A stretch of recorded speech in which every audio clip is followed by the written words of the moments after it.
Good morning. ప్రజావాణి news ఛానల్కి స్వాగతం. ఇప్పుడు వివిధ పత్రికల్లో వచ్చిన ముఖ్యాంశాలు. ముందుగా ఈనాడు. నీళ్లపై ఇంత నిష్క్రియ, పాలమూరు డిపిఆర్ కేంద్రం వెనక్కి పంపితే కాంగ్రెస్ ప్రభుత్వం కిమ్మనరేం. సభలో చర్చకు సిద్ధమా? కేసీఆర్ వస్తానంటే జనవరి 2 నుంచి అసెంబ్లీ సమావేశాలు ఏర్పాటు చేస్తాం. విలేకరుల ఇష్టాగోష్ఠిలో ముఖ్యమంత్రి రేవంత్ రెడ్డి. విబీజీ రామ్జీ బిల్లుకు చట్టరూపం, రాష్ట్రపతి ఆమోదముద్ర, కేంద్రం ప్రకటించే అపాయింట్మెంట్ డే నుంచి అమల్లోకి ఉపాధి హామీ చట్టం. వికసిత్ భారత్లో ధ్యానం పాత్ర కీలకం, అది దైనందిన జీవితంలో భాగం కావాలి. ఉపరాష్ట్రపతి రాధాకృష్ణన్ హితవు. కన్హా శాంతివనంలో ప్రపంచ ధ్యాన దినోత్సవం. కేసీఆర్ పాలనలోనే రాష్ట్రపతికి అన్యాయం. పాలమూరు రంగారెడ్డికి 27,000 కోట్లు ఖర్చు చేసి ఒక్క ఎకరాకు నీళ్లు ఇవ్వలేదు. నీటిపారుదల రంగాన్ని ఆగం చేసినందుకు ఆయన క్షమాపణ చెప్పాలి. మంత్రి ఉత్తమ్ కుమార్ రెడ్డి డిమాండ్. త్వరలో తెలంగాణలోనూ ఎస్ఐఆర్. రాష్ట్రపతి నిలయంలో ఎట్ హోమ్. గవర్నర్, సీఎం సహా పలువురు ప్రముఖుల హాజరు. తేనెటి విందుకు ఇచ్చిన రాష్ట్రపతి ముర్ము. గ్యారంటీల అమలును పట్టించుకోరా? సోనియా గాంధీకి కిషన్ రెడ్డి బహిరంగ లేఖ. ఇప్పుడు సాక్షి. స్వల్పంగా పెరిగిన రైలు ఛార్జీలు. నాన్ ఏసీ టికెట్లపై ప్రతి 500 కిలోమీటర్లకు 10 రూపాయల పెంపు. సాధారణ బోగిలో 215 కిలోమీటర్లు దాటితే పైసా చొప్పున విధింపు. ఈ నెల 26 నుంచి అమలులోకి కొత్త ధరలు. సబర్బన్ సీజన్ టికెట్ల ధరలు మాత్రం యథాతథం. రైల్వేకు ఏటా అదనంగా 600 కోట్ల మేర సమకూరనున్న ఆదాయం.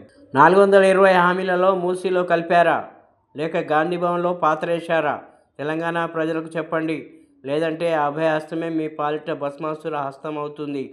మోసపూరిత హామీలతో గెలిచి ఇప్పుడు తెలంగాణ రైజింగ్ విజన్ డాక్యుమెంట్ పేరిట కొత్త హామీలు ఇస్తున్నారని ధ్వజం. సోనియా గాంధీకి కేంద్ర మంత్రి కిషన్ రెడ్డి బహిరంగ లేఖ. సర్వభ్రష్ట సర్కారు. కాంగ్రెస్ ప్రభుత్వంపై బీఆర్ఎస్ అధినేత మాజీ సీఎం కేసీఆర్ ఫైర్. అబద్ధపు హామీలతో ప్రజలను మోసగించి అధికారంలోకి వచ్చింది. నదుల అనుసంధానం పేరిట గోదావరి జలదోపిడీ జరుగుతున్నా పట్టించుకోవడం లేదు. పాలమూరు ఎత్తిపోతలకు అన్యాయం జరుగుతున్నా స్పందించడం లేదు. 2 ఏళ్లుగా పాలమూరులో తట్టెడు మట్టి తీయకుండా ఎవరు అడ్డుకుంటున్నారు? చంద్రబాబు ఒత్తిడితోనే ప్రాజెక్ట్ డిపిఆర్లను కేంద్రం వాపసు పంపింది. ఈ ప్రభుత్వానికి రియల్ ఎస్టేట్ దందా, కమిషన్లు కొట్టడం తప్ప వేరే పని లేదా? సరిపడా సమయం ఇచ్చాం.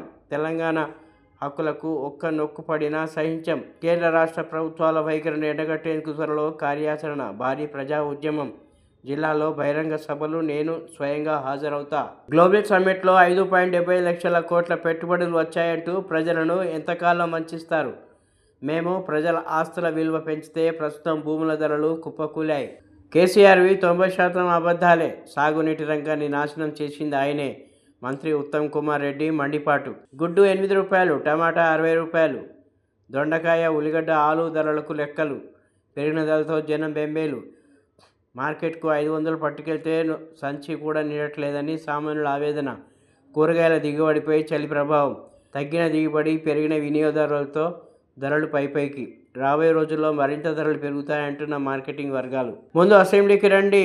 బీఆర్ఎస్ అధినేత కేసీఆర్కు ముఖ్యమంత్రి రేవంత్ రెడ్డి కౌంటర్. ఇప్పుడు ఆంధ్రజ్యోతి. తదుపరి ఎస్ఐఆర్ తెలంగాణలోనే. రాష్ట్రంలో ఈ ప్రక్రియ దేశానికి ఆదర్శం కావాలి. ఓటర్ల జాబితా ప్రక్షాళనకు ఎస్ఐఆర్ అవసరం. రాష్ట్రంలో ప్రతి బిఎల్ఓకు 930 మంది ఓటర్లు. భారత ఎన్నికల వ్యవస్థకు బిఎల్ఓలే వెన్నెముక. ఓటు హక్కు వినియోగంపై పట్టణ ఓటర్ల నిరాసక్తి. గ్రామీణ ఓటర్లు ఉత్సాహంగా వచ్చి ఓటేస్తున్నారు. భూస్థాయి అధికారుల సమావేశంలో ప్రధాన ఎన్నికల కమిషనర్ జ్ఞానేష్ కుమార్. బీఆర్ఎస్ను రాష్ట్ర ప్రజలు మర్చిపోయారు. తెలంగాణలో ఆ పార్టీకి భవిష్యత్తు లేదు. రాష్ట్రంలో ఓటీపీ రాజకీయాలు చెల్లవు. కేసీఆర్ బయటకు రావడం అలాంటిదే. కాంగ్రెస్ ప్రత్యామ్నాయం ఆ పార్టీయే. బీజేపీ కార్యకర్తలను వేధించడానికే విద్వేషపూరిత ప్రసంగ బిల్లు. బీజేపీ రాష్ట్ర అధ్యక్షుడు రామచంద్రరావు. 6 గ్యారెంటీలను గాలికొదిలేశారా? విజన్ డాక్యుమెంట్ పేరిట కొత్త హామీలు దేనికి సంకేతం? సోనియాకు కేంద్ర మంత్రి కిషన్ రెడ్డి బహిరంగ లేఖ. కిరాయికి వద్దు, సొంత గూళ్లకు చేరండి. అద్దె భవనంలో ప్రభుత్వ ఆఫీసులు ఈ నెల 31 నాటికి సర్కారు భవనంలోకి మారాల్సిందే. 1 నుంచి సొంత భవనాల్లోనే. ఫిబ్రవరి 1 నుంచి అద్దెలు ఇవ్వం. అన్ని శాఖల సర్కారు ఆదేశాలు. వర్సిటీ కార్పొరేషన్ సహా ప్రభుత్వ పరిధిలోని అన్ని కార్యాలయాలకు వర్తింపు. ఆసుపత్రి వార్డుల్లో భోజనాలు బంద్. రోగుల సహాయకులు వార్డులో ఆహారం తినడంపై నిషేధం. నిర్దేశిత క్యాంటీన్లలోనే ఆహారం తినడానికి అనుమతి. పరిశుభ్రత. వార్డులో ఎలుకలు, కీటకాల నివారణ కోసమే రాష్ట్రంలో అన్ని ప్రభుత్వ ఆసుపత్రుల్లో అమలు. ప్రజలు సహకరించాలి. డిఎంఏ నరేంద్ర కుమార్. వస్తున్నా, తోలు తీస్తా. 2 ఏళ్ళు మౌనంగా ఉన్నా తప్పదు కాబట్టే బయటికి వచ్చా. ప్రభుత్వానికి రియల్ ఎస్టేట్ దందా తప్ప ఏవీ పట్టడం లేదు. రాష్ట్రానికి వచ్చే నీళ్లను కూడా కాపాడలేని దద్దమ్మ ప్రభుత్వం. చంద్రబాబు కుట్రతోనే పాలమూరు ప్రాజెక్టు DPR వెనక్కి. దీనిపై రాష్ట్ర ప్రభుత్వం ఎందుకు మౌనం వహిస్తుంది? బీజేపీ మొదటి నుంచి తెలంగాణకు శనిలా వ్యవహరిస్తుంది. కాంగ్రెస్, టీడీపీ పాలమూరుకు ద్రోహం చేశాయి. సర్వభ్రష్ట కాంగ్రెస్ సర్కార్పై పోరాటం చేస్తాం. రాష్ట్రంలో శాంతి భద్రతలు లేవు. నేరాలు పెరిగాయి. అలవికాని హామీలిచ్చి ప్రజలను రెచ్చగొట్టి మోసం చేశారు.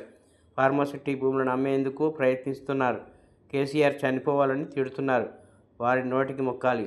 పార్టీ గుర్తుతో ఎన్నికలు వస్తే గెలుపు మనదే. పంచాయతీ ఎన్నికల్లో జనం మన వైపే. కాంగ్రెస్ పార్టీ గ్రామీణ ప్రజలు తగిన బుద్ధి చెప్పారు. బీఆర్ఎస్ ఎల్పీ పార్టీ రాష్ట్ర కార్యవర్గ భేటీలో కేసీఆర్ వ్యాఖ్య. రోడ్డు మీద కాదు అసెంబ్లీలో చర్చిద్దాం రా. వామో చలి. 14 జిల్లాల్లో 10 డిగ్రీల లోపే నమోదైన ఉష్ణోగ్రతలు. కోహిలో అత్యంత 5 డిగ్రీలు. కరీంనగర్ జిల్లాలో చలిమంట అంటుకొని వృద్ధురాలు మృతి. నెలాఖరు వరకు చలి తీవ్రత. ఇప్పుడు వెలుగు. కేసీఆర్ జలద్రోహి, ఆర్థిక ఉగ్రవాది. కృష్ణా జిల్లాలో తెలంగాణకు మరణశాసనం రాసిందే ఆయన. 10 ఏళ్లలో రాష్ట్రాన్ని నడిబజార్లో నిలబెట్టి దివాలా తీయించిండు సీఎం రేవంత్. మేము ఒక్కొక్కటి సరిదిద్దుతూ రాష్ట్రం దారిలో పెడుతున్నాం. 2 ఏళ్ల టైం ఇచ్చినాం, ఇక తోలు తీస్తాం. పాలమూరు ప్రాజెక్టుపై కేంద్ర రాష్ట్ర ప్రభుత్వాలు ఎండగడతాం. కేసీఆర్ 10 ఏళ్లలో కొత్తగా 1 ఎకరానికి నీళ్ళు ఇయ్యలే. కేసీఆర్ 1,50,000 కోట్లు పెట్టి ఏం సాధించినావు? మంత్రి ఉత్తమ్. గాదే ఇన్నయ్య అరెస్ట్. జనగామ జిల్లా జాఫర్గఢ్లోని అనాథ ఆశ్రమంలో అరెస్ట్ చేసిన NIA ఉపాధి చట్టం కింద కేసు నాంపల్లి కోర్టుకు తరలింపు. 14 రోజుల రిమాండ్. మావోయిస్టులకు అనుకూలంగా వ్యాఖ్యలు చేశారని ఆరోపణలు. నమస్తే తెలంగాణ. ఒక్క దెబ్బకు ఉక్కిరిబిక్కిరి ఉలికిపడ్డ ముఖ్యమంత్రి. నీళ్లు నమిలిన ఉత్తమ్. ఒకరి తర్వాత ఒకరు సంజాయిషీలు ఇచ్చిన వైనం. కేసీఆర్ ప్రశ్నకు జవాబు చెప్పలేక తిట్టుదండకం. నేడు హుటాహుటిన మంత్రులతో భేటీకి నిర్ణయం. బహిరంగ సభల ప్రకటనలపై వెన్నుల వణుకు. సభలొద్దు, అసెంబ్లీలో చర్చిద్దామని విన్నపాలు. రేవంత్ పేరే ఎత్తని కేసీఆర్. పంచాయతీ ఫలితాలపై సీఎం సీరియస్. 60% గ్రామాలను గెలిచామంటూ పైకి గొప్ప లోపల కాంగ్రెస్ ఎమ్మెల్యేలపై ముఖ్యమంత్రి చిందులు. గ్రామాల్లో తిరగడానికి ఏం నొప్పి అంటూ ఆగ్రహం. అధికార పార్టీ ఎమ్మెల్యేలను చోట కూడా పంచాయతీ ఫలితాల్లో ఎందుకు వెనుకబడ్డామంటూ మండిపాటు. ఇలాగైతే పరిషత్ ఎన్నికల్లో కష్టమంటూ ఆందోళన. ఫలితాలపై వరుస సమీక్షలు. నేడు మంత్రులతో భేటీ. అమ్మకానికి ధూపదీపం. దేవాలయాల ఎంపికలో మంత్రి పేషి చేతివాట. ముడుపులు చెల్లించిన వారికే జాబితాలో చోటు. మండిపడుతున్న దరఖాస్తుదారులు. సర్కార్పై అర్చకుల సమరభేరి.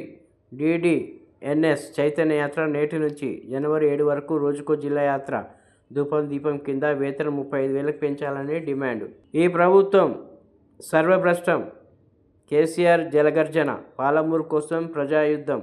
తోడేళ్ల తొండి జపం. తవ్వ పెట్టినోళ్లే తరలింపునకు ఆపుతారట. అక్రమ ఇసుక దందా చేస్తే చర్యలు తప్పవంటూ కాంగ్రెస్ ముఠా ప్రకటనలు. హల్దీవాగులో కంటైనర్ లెక్కలు వేస్తూ దొరికిన ముఠా నాయకుడు అనుచరుడు. 45 రోజులుగా అక్రమ దందా చేస్తూ నమస్తే కథనంతో రిపీట్. 45 రోజులుగా అక్రమ దందా చేస్తూ నమస్తే కథనంతో నీతుల వల్లింపు.